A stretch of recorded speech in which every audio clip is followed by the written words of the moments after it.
Bu Dokter, bisa diceritakan gambaran seperti apa sebetulnya kemiskinan yang ada di Kabupaten Gresik ini?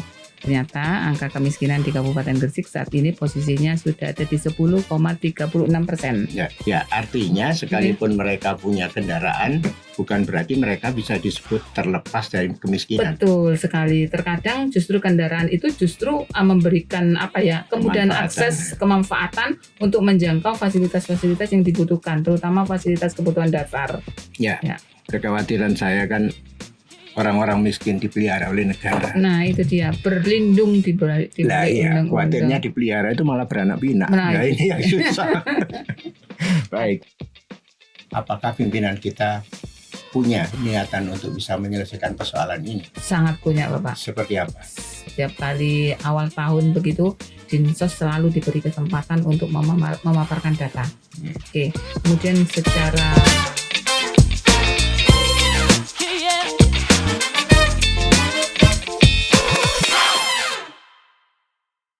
Assalamualaikum warahmatullahi wabarakatuh. Jumpa lagi di Ngopi Disik, Ngobrol Pagi Dialog Gresik, podcast yang menampilkan perbincangan tentang Kabupaten Gresik dari berbagai bidang, baik itu politik, ekonomi, pendidikan, sosial, atau hiburan dan wisata. Baik, Bapak Ibu sekalian, hari-hari ini tentu banyak perbincangan terkait dengan pilkada, dan saya tergelitik untuk membahas sejauh apa pemerintah kita telah menyelesaikan persoalan kemiskinan di Gresik. Mudah-mudahan ini menjadi acuan kita dalam pemilihan pilkada yang akan datang. Baiklah, Bapak Ibu sekalian, malam ini saya ditemani Ibu Dr. Umi Khairah MKes. Beliau lahir di Sumeneb, kuliah di UWK, kemudian melanjutkan S2 di Universitas Airlangga, pernah mengajar sebagai dosen di Akpid 5, dan saat ini menjabat sebagai Kepala Dinas Sosial Kabupaten Gresik. Tentunya ini menjadi kebahagiaan bagi saya untuk bisa berbincang terkait dengan kemiskinan yang ada di Gresik. Saya sampaikan terima kasih Bu Umi yang sudah hadir di studio podcast kami yang berbincang terkait dengan kemiskinan. Assalamualaikum. Waalaikumsalam warahmatullahi wabarakatuh. Bu Dokter, bisa diceritakan gambaran seperti apa sebetulnya kemiskinan yang ada di Kabupaten Gresik ini? Baik. Problem kemiskinan menjadi trending topik atau apa ini istilahnya ya, salah satu biasanya visi misi pada saat pemilihan kepala daerah dimanapun setiap di Indonesia seperti itu. Namun sebenarnya kondisi real di Kabupaten Gresik seperti apa? Ternyata angka kemiskinan di Kabupaten Gresik saat ini posisinya sudah ada di 10,36%. Itu adalah angka terendah sepanjang 12 tahun terakhir. Kalau kita kalikan dengan jumlah penduduk Kabupaten Gresik yang saat ini kurang lebih 1,3 juta penduduk, maka berarti ada sekitar 132 ribu penduduk Gresik yang berada di bawah garis kemiskinan. Bukan angka yang kecil. Bukan angka yang kecil, ratusan ribu, 132 ribu. Harus jenengan semua ya. Harus diselesaikan. Betul. Oke, baik. Kabar yang menarik adalah bahwa penurunan kemiskinan di Kabupaten Gresik ini lumayan cukup bagus, mencapai 2,4%, sementara provinsi baru mampu menurunkan 1,61%. Artinya hasil kerja Dr. Umi lebih gegas daripada provinsi.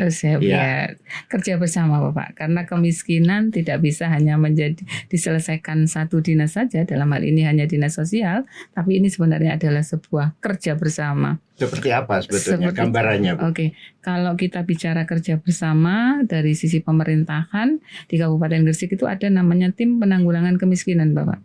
Kebetulan diketuai langsung oleh Wakil Bupati Gresik. Oke. Nah, disitulah dibentuk tim-tim, termasuk salah satunya adalah dinas sosial. Tapi sejauh mana peranan dinas sosial, kita tentunya ada acuan yang harus kita ikuti. Ada Perda nomor 4 tahun 2019 kalau tidak salah dilahirkan periode Awal, nggih, dan itulah yang saat ini menjadi acuan, ibaratnya kitab suci dinas sosial. Ya. Dalam setiap menganggarkan atau merencanakan sebuah kegiatan, itu yang kami jadikan acuan utama gitu. Artinya berpijak dari itu, Berpijak dari itu. penyelesaian Banyak pengentasan sekali kemiskinan bisa pengentasan dilakukan. kemiskinan yang bisa kita lakukan. Diawali dari perbaikan data. Ya. Nah, seringkali kita melihat ya suara-suara masyarakat baik itu di medsos ataupun dimanapun pada saat kita berbicara kemiskinan, maka hal pertama yang kami terima dari masyarakat itu seringkali menyampaikan bahwa bansos salah sasaran. Ya.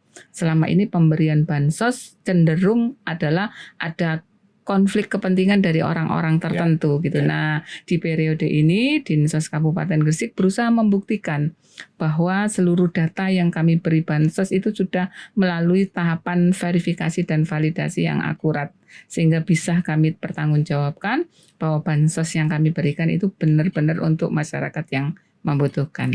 Kadang-kadang persoalannya tidak hanya masyarakat yang membutuhkan. Oh, betul.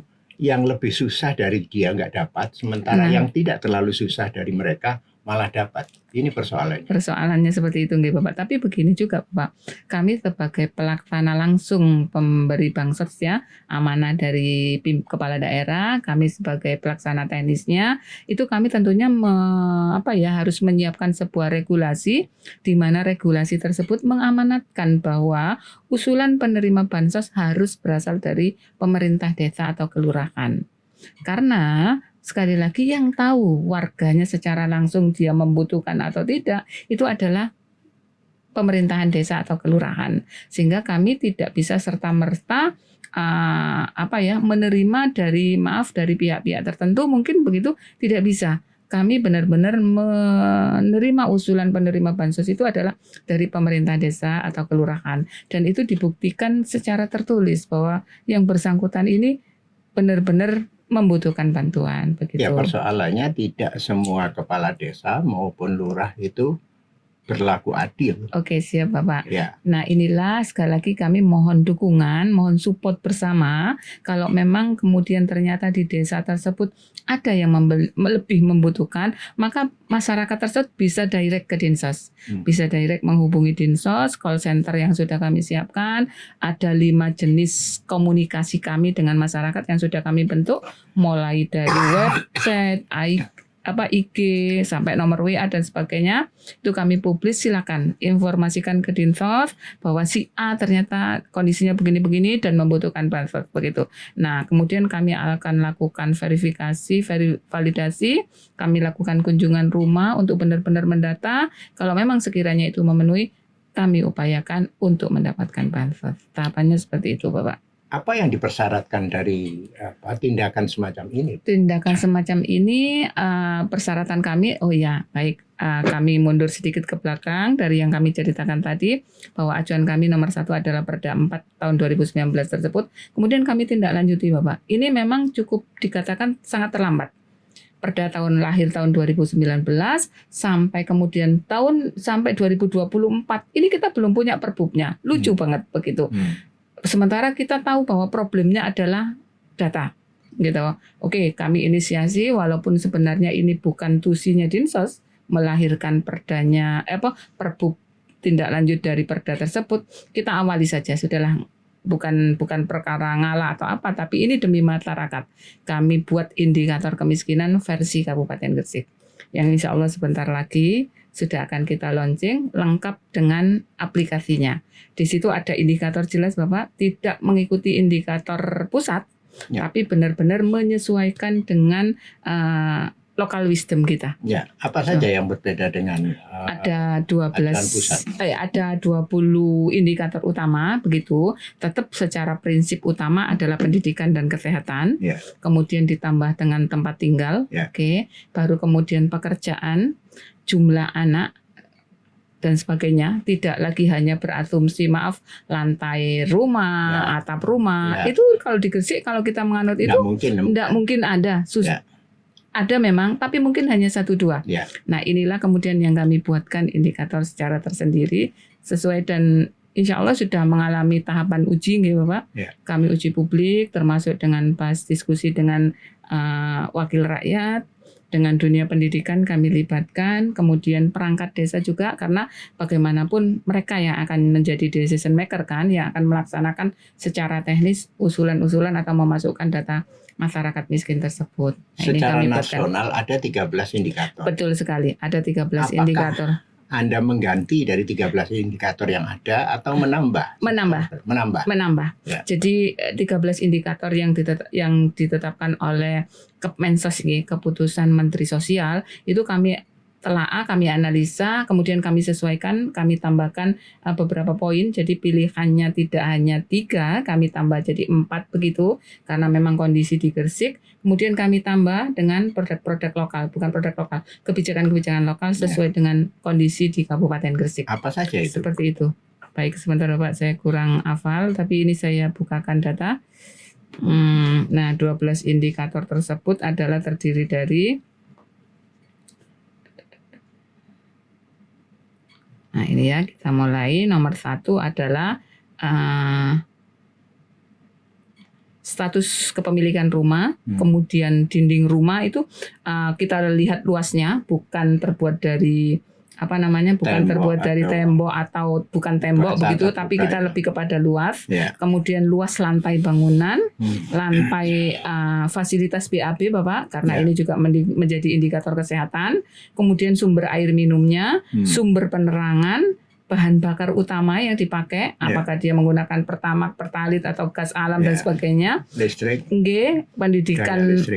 Kemudian pendidikan Bapak, ini juga menjadi utama. Pekerjaan Bapak. Pekerjaan di sini tidak hanya untuk kepala rumah tangga, tapi anggota keluarga, kemudian penghasilan kepala keluarga tetap Bapak, karena dia akan menjadi penanggung jawab utama. Kemudian jumlah anggota rumah, jadi tidak hanya kadang-kadang satu rumah itu kan dihuni lebih dari 1 atau 2 kakak. Nah ini juga kami cantumkan di sini. Kemudian jumlah anggota rumah tangga yang bekerja. Jadi kalau misalnya punya anak, sumber penghasilannya berapa? Betul sekali. Kemudian ada apakah masih ada anggota keluarga yang masih sekolah? Nah itu juga kami artinya betul menjadi hitungan beban keluarga. Jadi sampai sekecil itu kami upayakan. Berikutnya apakah ada penyandang disabilitas Bapak? Karena Gresik adalah kabupaten inklusif ya. Ada bansos khusus di sini kami cantumkan. Kemudian apakah ada keluarga yang menderita penyakit kronis? Apakah keluarga menderita apakah memiliki akses terhadap pelayanan kesehatan? Nilai aset yang dimiliki, ini lucu nih. Nilai aset sengaja kami cantumkan Bapak karena ini berhubungan dengan pajak dan sebagainya. Kemudian pengeluaran untuk pembelian sandang. Itu penting Bapak. Karena sandang, pangan, papan ya. Sepeda motor nggak masuk. Dulu kan kalau ada punya sepeda motor tidak masuk di.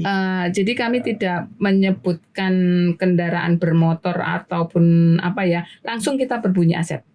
Nah aset ini nanti kita skalakan. Kalau dia memiliki roda 2 bagaimana, roda 4 bagaimana, sebidang tanah bagaimana, itu ada skornya.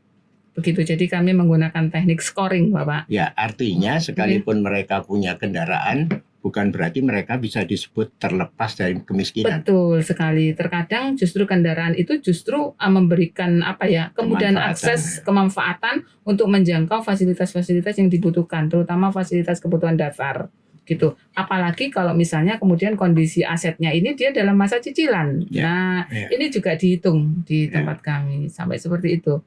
Cuman memang mudah-mudahan posisi terakhir di tanggal 20 November kemarin Perbub ini sudah di bagian Bukan. Belum. Bapeda Provinsi Jawa Timur. Oh. Sudah lolos hukum Gresik, Bapak. Ya. Sudah lolos dari hukum Gresik. Fasilitasi. Betul. Fasilitasi. Sudah tinggal ya. Ya, fasilitasi. Oke, baik. Ya. Dokter Umi, ya. Terkait dengan kemiskinan yang sering saya temukan. Oke. Salah satunya begini. Ada keluarga yang sebetulnya dulunya itu secara ekonomi mapan karena mereka juragan lah. Kalau di Gresik banyak juragan tas, juragan kopiah dan lain sebagainya.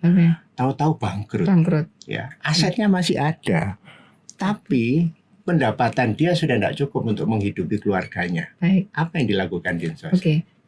Di perbub tersebut kami sudah bisa membaca itu, Bapak. Ada berbagai kemungkinan terjadi kejadian yang dialami oleh masyarakat atau anggota keluarga begitu, itu sudah kami perhitungkan sehingga secara rutin tiap 3 bulan sekali kami akan melakukan validasi ulang. Seperti itu. Jadi termasuk seperti ini, misalnya tiba-tiba ini ada yang bangkrut lah tanda kutip gitu ya, atau justru sebaliknya ada yang dapat terapasan, tiba-tiba tanahnya diberi jalan tol misalnya sehingga dia kayak mendadak begitu. Nah, untuk informasi-informasi seperti ini apakah ada perubahan itu kami komunikasikan dengan pemerintah desa, sehingga setiap 3 bulan sekali data baru akan keluar dan itu akan di-SK-kan oleh kepala daerah, Bapak. Begitu. Jadi artinya data ini tidak pakem berlaku selama 1 bulan atau bahkan 1 tahun dan bahkan beberapa tahun seperti yang terjadi selama ini kan. Data tahun 2000 bahkan sampai sekarang masih menjadi penghuni tetap. Begitu karena tidak adanya sebuah proses verifikasi dan validasi yang berkesinambungan. Atau ada beberapa yang tidak mau kehilangan bansos. Nah, ketika meninggal tidak dilaporkan. Ini yang menjadi PR paling parah yang terjadi, Bapak. Di bulan November kami melakukan sebuah langkah situ Bapak. Ternyata dalam 1 bulan kami menghapus 562 penerima bansos.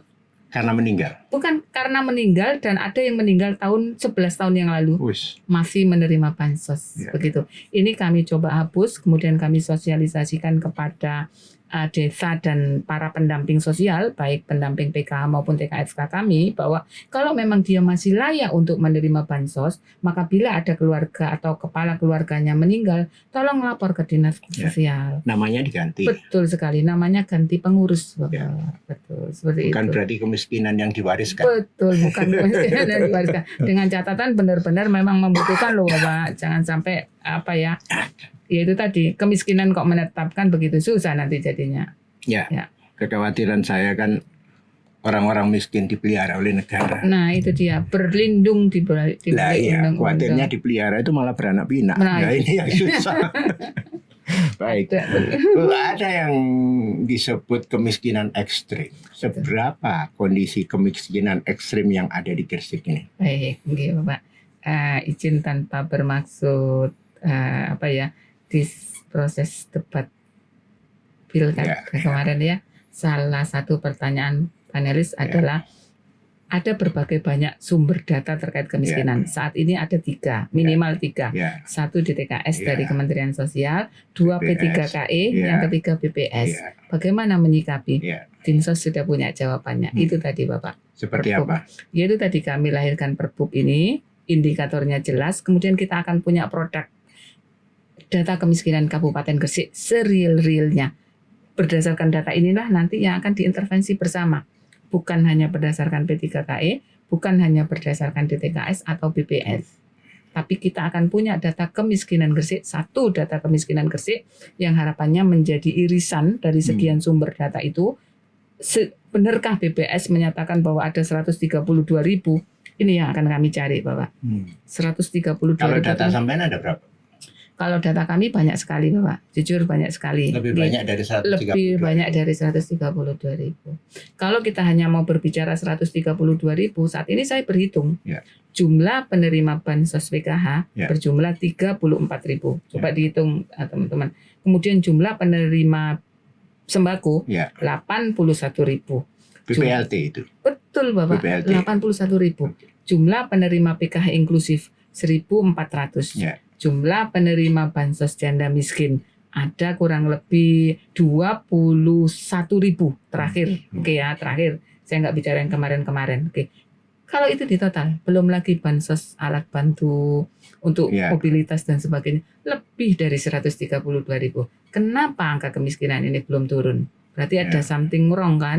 Satu, bansos itu tidak tepat sasaran. Begitu. Ini yang akan kami coba urai secara perlahan. Bahkan mungkin dibilang kami melampaui tusi, Bapak. Tapi insya Allah kami berusaha membangun komunikasi yang baik, terutama dengan Bapeda maupun Ketua Tim Penanggulangan Kemiskinan. Jangan sampai dianggap overlap tugas dan fungsi. Tapi daripada tidak bergerak, Bapak. Ya, mungkin enggak ini tadi dikatakan bahwa mungkin ada salah sasaran. Ya. Tapi jangan-jangan metode yang digunakan memang tidak bisa mengangkat kemiskinan. Begini, kalau dibilang begitu, saya setuju dengan Bapak. Salah satu bukan setuju 100% gitu bahwa metode yang digunakan ini tidak tepat. Contoh saja pemberian bansos. Ini contoh kecil nih Bapak. Kalau kita lihat garis kemiskinan di Gresik itu berapa sih? 556.000 Bapak. Artinya satu individu punya uang 556.000 satu bulan, itu kita dikatakan miskin. Tapi kalau punya 600.000 kita akan lepas dari kemiskinan. Nah, otomatis logika saya pemberian bansos minimal 500.000 itu agar dia bulan itu keluar dari kemiskinan. Tapi kenyataan pemberian bansos cuma 200.000. Berarti kan hanya memberikan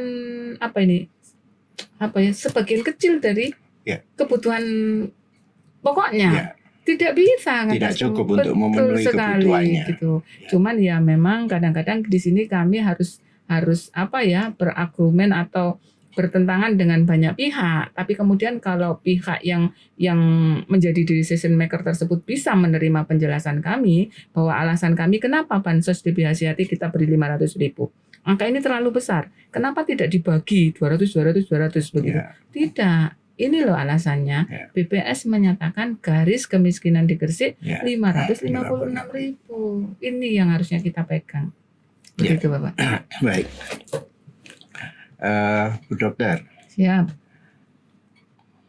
Banyak orang berpikir kenapa sih kepada masyarakat miskin itu mesti dikasih duit?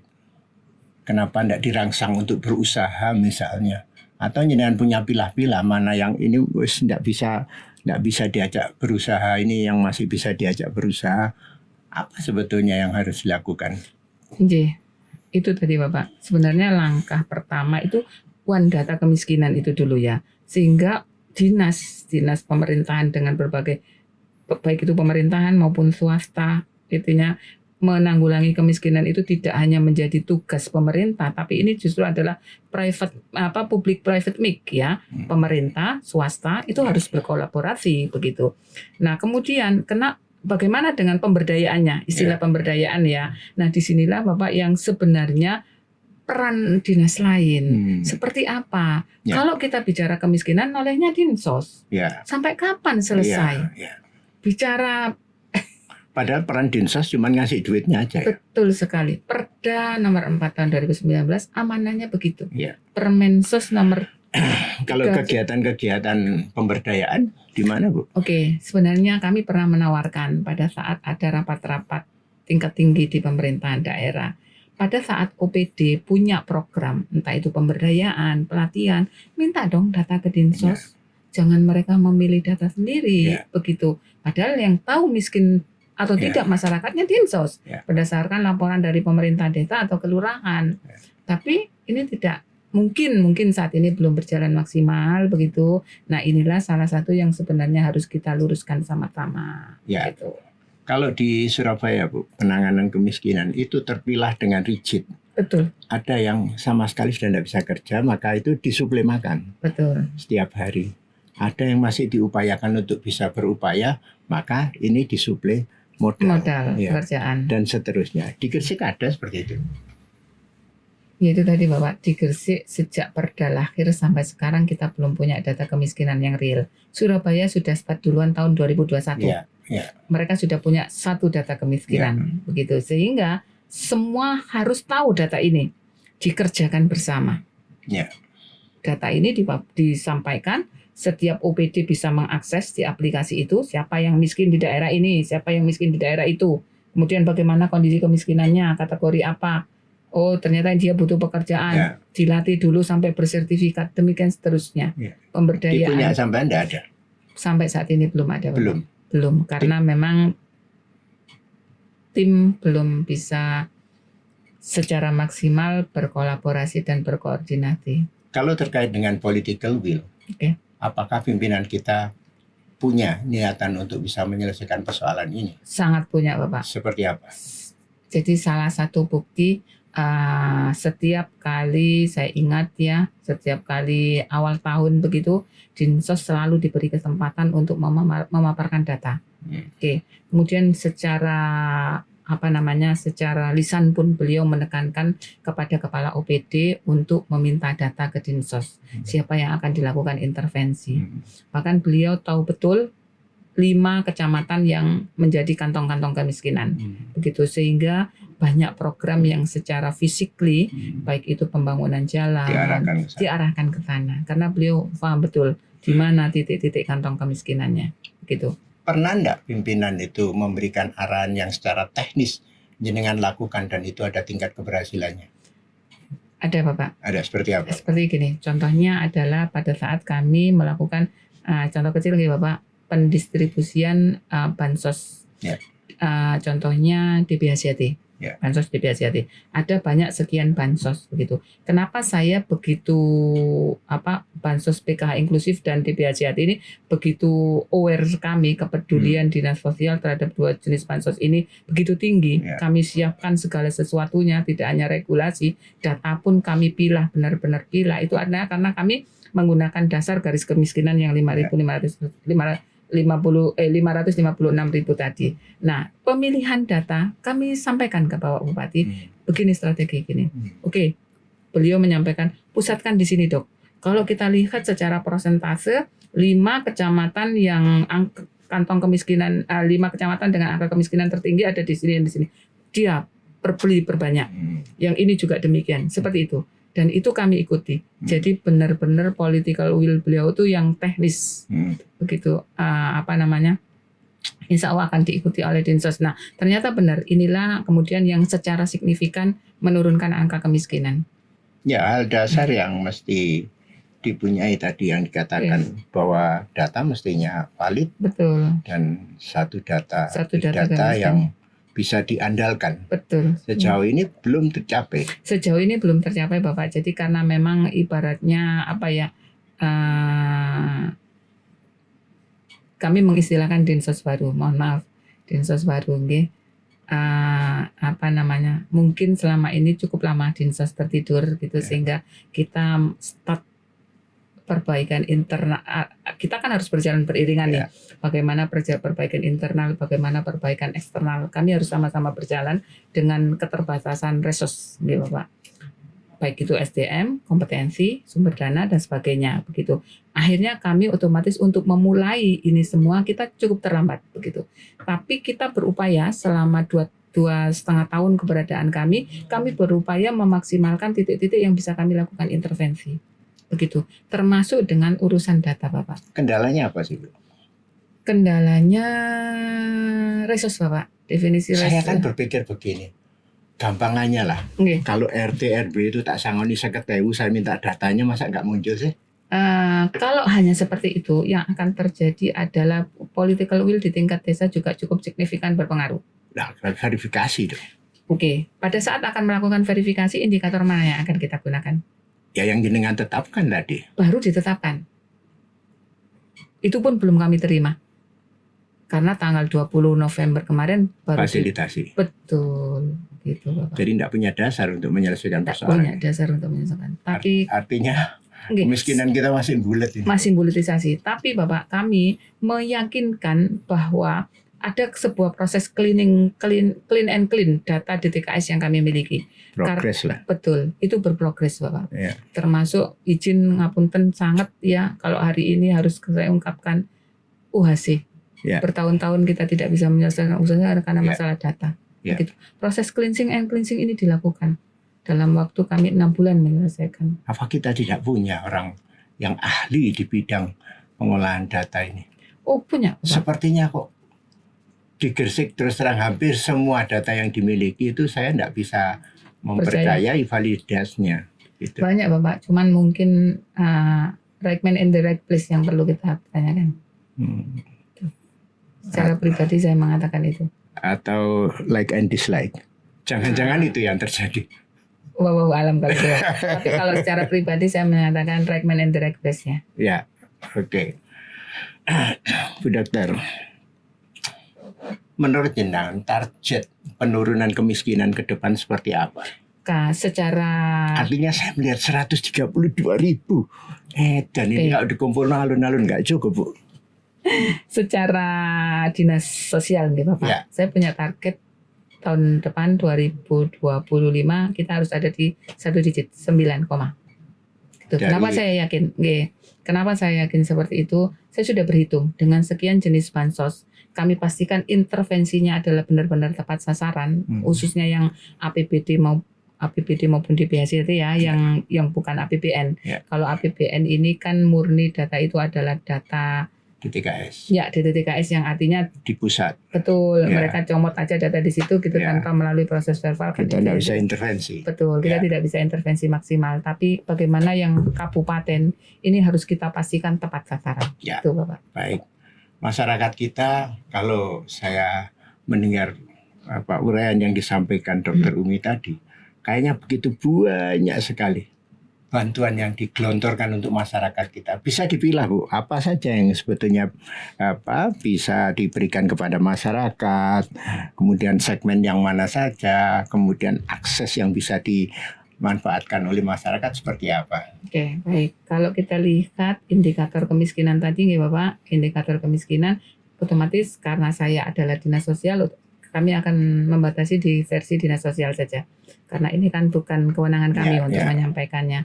Kalau di dinas sosial sesuai dengan tusinya itu satu adalah memberikan bantuan sosial baik itu dalam bentuk pangan maupun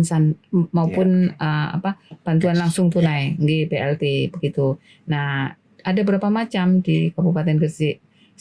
Ada sumber dana dulu, ada sumber dana APBN, ada sumber dana APBD, ada sumber dana DBHCAT, ada sumber dana swasta. Oke, baik. Inilah yang kami pilih bagaimana agar tidak terjadi benturan. Jangan sampai yang nerima bansos itu saja. Betul. Sehingga bagaimana proses cleansing data itu secara jelas. Walaupun antar bidang berbeda, jenis bansos masing-masing bidang punya, kami pastikan tidak terjadi overlap bansos di situ. Itu dengan pusat pun begitu. Ya, itu dari big data yang jenengan punya. Betul. Sudah bisa dipastikan. Sudah kami pastikan bahwa tidak akan terjadi overlap. Ada sebuah cleaning yang cukup ketat kami lakukan, Bapak. Ya, persoalannya adalah ketika bagi ini persoalan lagi bagi. Oke, siap. Dan kita tahu lah menterinya aja ketangkap korupsi karena bagi bansos kan, begitu. Jangan sampai itu terjadi di sini. Nah, persoalannya ada banyak sekali trik yang dilakukan oleh mereka-mereka yang melaksanakan BPNT ya. Bahwa itu triknya jatah yang diberikan ternyata tidak sesuai dengan yang diatur, bahkan beberapa di antaranya bisa jadi di bawah standar yang diberikan. Ya, seperti apa mengatasi seperti ini, Bu? Oke, baik. Sekali lagi itu adalah bagaimana bansos yang itu bersumber dari APBN ya Bapak. Kalau yang APBD itu tadi yang kami sampaikan ada sebuah proses clean and clean. Pendistribusiannya pun kita upayakan seakuntabilitas mungkin ya karena pembuktian iris dan wajah sampai segitu tidak hanya foto KTP ataupun KK tapi langsung foto irisnya sehingga kami pastikan akuntabilitasnya terjamin. Nah, bagaimana kemudian dengan yang APBN yang pelimpahan murni dari Kementerian Sosial langsung ke masyarakat, begitu. Tugas Dinsos adalah di tengah, Bapak. Mengawas, fungsinya adalah melakukan monitoring evaluasi. Salah satu langkah nyata yang kami lakukan di awal kami ditempatkan di Dinsos adalah pada saat kami menerima laporan ternyata seringkali bansos sembako itu kualitas yang diberikan tidak sesuai. Tidak hanya kualitas tapi kuantitas pun ya. Tulisannya 1 kilo, terimanya 8 on. Tulisannya 1 kilo, terimanya 7 on. Itu terjadi kenyataan. Jadi 2 bulan periode pertama saya di situ adalah kami menginformasikan ke Kementerian Sosial agar jangan berupa sembako. Kami diupayakan berbentuk tunai ke masyarakat. Oke, menggunakan himbara bank-bank yang ada, dan itu masukan dari Din Gresik. Alhamdulillah diterima oleh Ibu Menteri. Sebetulnya niatan kementerian kan menghidupkan UMKM yang ada di daerah. Oke, tapi kemudian apa yang terjadi di daerah justru terjadi ada apa ini istilahnya ya, pemain-pemain yang di luar regulasi yang ada. Bahkan di tempat sampean ada mafianya. Saya belum lahir. Saya belum lahir di Sampai harus Dinsos, dipindah. Bapak. Mohon maaf, saya belum Ya. lahir di Dinsos sehingga tidak bisa berkomentar tentang ini, Bapak. Ya. Karena saya belum lahir begitu. Tapi saya ingat betul 1 minggu saya hari kelima, Bapak, saya duduk di kursi dinas sosial, saya sudah menerima demo. Ya. Sudah menerima demo dari LSM, sudah menerima demo dari masyarakat desa bahwa ini loh kondisi bansos begitu. Di sini kami urai apa sih persoalannya begitu. Ternyata di tengah perjalanan dari Kemensos ke masyarakat, di tengah perjalanan banyak sekali pemain-pemain. Iya. Nah, inilah yang secara perlahan kami, kalau tidak bisa dibina, otomatis regulasi bertindak. Saya bilang begitu. Waktu itu kami sampaikan. Apa yang sudah dilakukan? Kami langsung ke Kemensos, memohon dengan sangat, jangan berbentuk sembako. Nah, tapi kan itu kebijakan yang tidak bisa diubah serta-merta. Kami Kalau masih jalan dengan kondisi semacam ini, tentu harusnya ada pagar-pagar pengaman yang dipasang oleh Dinsos. Apa yang dilakukan? Pengaman itu sudah luar biasa ketat, Bapak. Regulasi tim bahkan dengan APH pun sudah dilibatkan di tengah untuk fungsi pengawasan, fungsi monef begitu. Ini sudah kami lakukan. Tidak cukup. Ternyata pemain itu tidak hanya di tingkat tinggi, sampai ke level tetangganya penerima pun bermain. Ini yang kita susah ya, karena memang ya mungkin istilah masif dan terkoordinir, apa istilahnya itu? Terstruktur itu benar-benar ada, Pak. Ya. Betul. Terakhir bagi bansos kapan, Bu? Terakhir bagi bansos saya sekitar tanggal 16 November kalau tidak salah. 1 hari sebelum instruksi Menteri Dalam Negeri keluar. Instruksi Menteri Dalam Negeri 12 November. Ya, saya terima tanggal 13 siang, Bapak. Ya. Dan surat sampai itu membagi tanggal 16. Betul. Jadi begini ceritanya. Bukan 16 berarti. Pokoknya saya masih membagi hari itu di saat saya terima surat. Saya terima surat siang, pagi itu saya masih membagi, Bapak. Ya. Pagi membagi. Karena kan satu tidak memungkinkan. Saya belum nyampe lah. Jadi saya tidak tahu informasi tersebut. Kemudian pada saat di lapangan sedang terjadi pembagian bansos sekitar jam 12:30, surat ini saya terima. Apakah kemudian saya batalkan? Tidak, Bapak. Karena yang kita hadapi adalah masyarakat. Beda kalau yang kami hadapi adalah ASN mungkin yang bisa dikendalikan secara terstruktur. Tapi ini yang kami hadapi masyarakat. Jadi saya lawan. Maaf, bukan bermaksud melawan, tapi silakan lanjutkan. Setelah itu cut off. Berhenti total. Artinya kan persoalan bansos ini sudah dibahas beberapa waktu yang lalu terkait dengan Pilpres.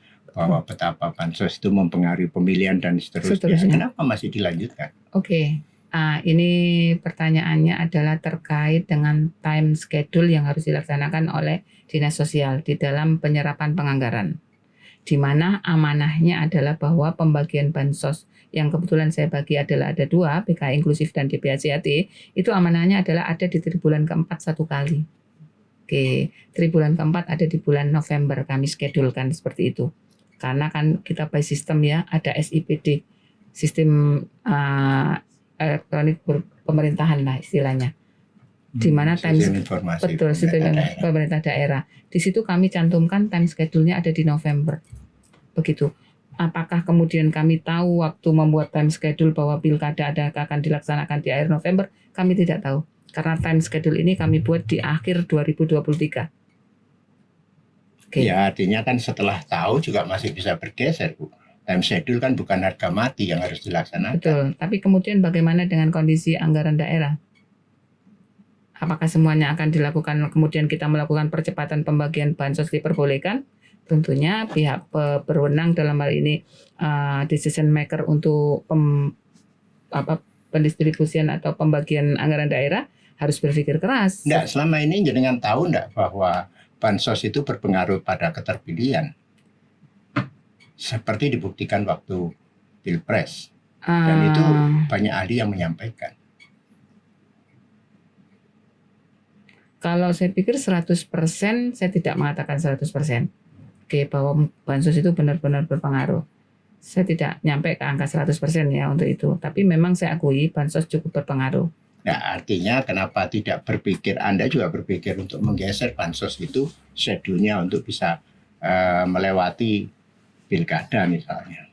Tidak bisa. Kita pemerintahan berkegiatan terakhir tanggal 15 Desember. Ya. Oke, sementara untuk mengajukan anggaran Bapak, kita minimal butuh waktu 1 minggu sampai 10 hari baru uang itu masuk ke kas dinas di sini. Jadi apa ya? Sistem yang tidak memungkinkan kita untuk merubah schedule. Jangan-jangan ada yang nekan sampean untuk itu? Oh tidak, kebetulan bukan APBD. Ini adalah DBHCHT. Ya, di mana terlepas DBHCHT atau yang lain, artinya pembagian sebelum dilakukan pilkada itu sudah ada rambu-rambunya, diingatkan untuk dihentikan. Oh tidak, kami tidak sampai membaca bahwa akan ada keluar sebuah surat edaran atau surat dari Kemendagri untuk menghentikan pembagian bansos. Izin sekali lagi kami sampaikan, kami membuat time schedule itu adalah di akhir November 2023 bahwa bansos akan kita bagikan setiap tribulan. Otomatis ada di Februari, ada di Mei, ada di September, dan ada di November. November masih bisa lebih dari tanggal 27. Jangan-jangan memang ada yang memerintahkan sebelum tanggal 27? Tidak, kami pastikan tidak ada. Karena kami bekerja sama dengan pihak ketiga dalam hal ini PT Pos untuk proses pendistribusiannya. Tahapan inilah yang memakan waktu cukup untuk mempersiapkannya, Bapak. Bagaimana PT Pos kemudian harus meng-cleansing data, memadankan data dengan Kemendagri, memadankan data dengan Dukcapil, bahwa yang bersangkutan adalah benar-benar penduduk Gresik atau masih hidup dan sebagainya. Perlu waktu, Bapak. Kemudian kalau kemudian kita tunda sampai dengan awal Desember misalnya nih, kita yang dibaginya di November kita tunda sampai awal November, kita sudah berhitung bahwa tidak memungkinkan untuk berakhir di tanggal 15 Desember. Nah, artinya kalau misalnya itu di bulan November tanggal 28 29 gitu kan, kalau waktu penyelesaian SPJ-nya 10-15 hari masih cukup. Itu. Kita terdiri dari 18 kecamatan, Bapak. Iya. 18 kecamatan, otomatis kalau digebiar 18 kecamatan dalam 2 hari pasti tidak mungkin. Pasti. Oke. Baik. Bu, bisa enggak Gresik ini terbebas dari kemiskinan? Bisa, Bapak. Bisa. Karena Gresik memiliki potensi yang luar biasa. Ya. Cuman itu tadi kita harus sepakat, one data, harus sepakat. Tim ini harus berjalan dengan baik. Masing-masing punya kewenangan. Kalau kami dengan BLT-nya atau bansos apapun itu jenisnya, Dinas Perumahan atau Pemukiman, bagaimana menata pemukiman, Disnaker dengan memastikan penduduk Gresik, regulasi sudah cukup kuat, 60% harus penduduk Gresik untuk merekrut tenaga kerja. Nah ini loh yang butuh dikawal betul. Ya, seberapa efektif tim-tim yang sudah berjalan ini? Ekosektoral selalu menjadi persoalan yang tidak bisa dipecahkan sampai dengan saat ini. Betul, Bapak. Itulah yang terjadi, makanya kami menginisiasi indikator ini Dinsos yang mengeluarkan, walaupun itu jelas bukan kewenangan Dinsos. Nah, artinya bahwa kalau nyenai sendirian tidak akan selesai. Tidak selesai. Seperti apa harusnya pemerintahan ke depan? Tim ini harus benar-benar berjalan, Bapak. Kalau tim harus berjalan, siapa berbuat apa, kapan dan di mana ini harus jelas.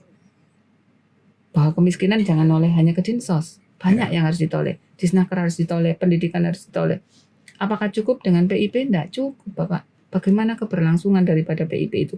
Jangan-jangan di dalam PIP dana ini tidak nyampe kepada yang bersangkutan. Banyak hal yang harus dilakukan. Demikian juga kesehatan. Oke. UHC, kita menggunakan embel-embel UHC. Apakah sudah selesai UHC? Tidak selesai, Bapak. Tapi kalau persoalannya ada di ekosektoral, Bu, bahwa masing-masing OPD itu punya ego sendiri-sendiri untuk bisa melaksanakan kegiatan. Bukankah ini harusnya berada di tangan bupati. Decision maker utama, kepala daerah maupun wakil kepala daerah yang harus berperan di sini. Berarti belum cukup peran bupati selama ini untuk pengentasan kemiskinan. Cukup mungkin, tapi masih terpilah-pilah. Ibaratnya sebuah balok ya, masih perlu disusun untuk membentuk sebuah bangunan. Ya. Balok ini masih terpecah-pecah, begitu. Masih terpecah-pecah, di sana berbuat apa, di situ berbuat apa gitu. Kepala daerah masih perlu waktu untuk menyusun balok ini menjadi sebuah bangunan di mana di dalamnya adalah berisi orang-orang mampu. Boleh tidak masyarakat optimis kemiskinan akan selesai? Boleh. Boleh. Sangat harus optimis. Mudah-mudahan kita akan melihat ke depan bahwa memang kemiskinan di Gresik bisa ditanggulangi, bisa dihapuskan, dan kita semua nyampe pada level sejahtera. Amin. Saya kira itu. Terima kasih kehadirannya Bu Dr. Umi Khoiroh yang telah hadir di studi podcast, bahwa ini perbincangan yang menarik untuk menakar bagaimana ke depan kita menilai pemerintahan kita dalam menanggulangi kemiskinan. Terima kasih, sampai ketemu di podcast berikutnya. Assalamualaikum warahmatullahi wabarakatuh. Waalaikumsalam warahmatullahi wabarakatuh. Selamat malam.